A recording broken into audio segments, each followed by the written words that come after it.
আসসালামু আলাইকুম সুপ্রিয় সহকর্মীবৃন্দ। আজকে আমি আইভাস বিষয়ক আরো একটি গুরুত্বপূর্ণ টপিক আপনাদের সামনে উপস্থাপন করব। সেটা হলো ব্যাংক অ্যাকাউন্ট টাইপ। অর্থাৎ আমরা কিন্তু বিভিন্ন কারণেই বিভিন্ন জনের ব্যাংক অ্যাকাউন্ট আইভাসে এন্ট্রি করে থাকি।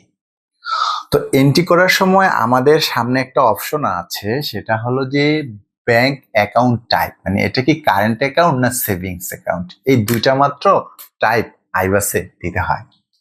কিন্তু এখন আপনি যখন কারো একটা এসটিডি অ্যাকাউন্ট যুক্ত করবেন বা এসএনডি অ্যাকাউন্ট যুক্ত করবেন বা ডিসবার্সমেন্ট অ্যাকাউন্ট যুক্ত করবেন, এই জাতীয় কোনো অপশন কিন্তু আইভাসে নাই।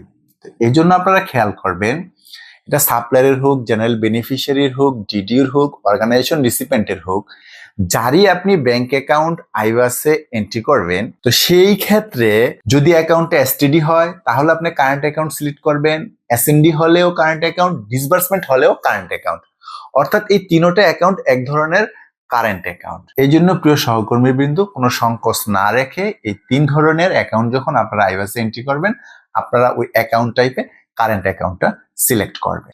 আর যদি কারো সেভিং অ্যাকাউন্ট থাকে সরাসরি সেভিংস অ্যাকাউন্ট নামে, তাহলে তো সেটাই সিলেক্ট করবেন। যদি কারেন্ট অ্যাকাউন্ট হয় তাহলে তো সেই নামেই সিলেক্ট করবেন।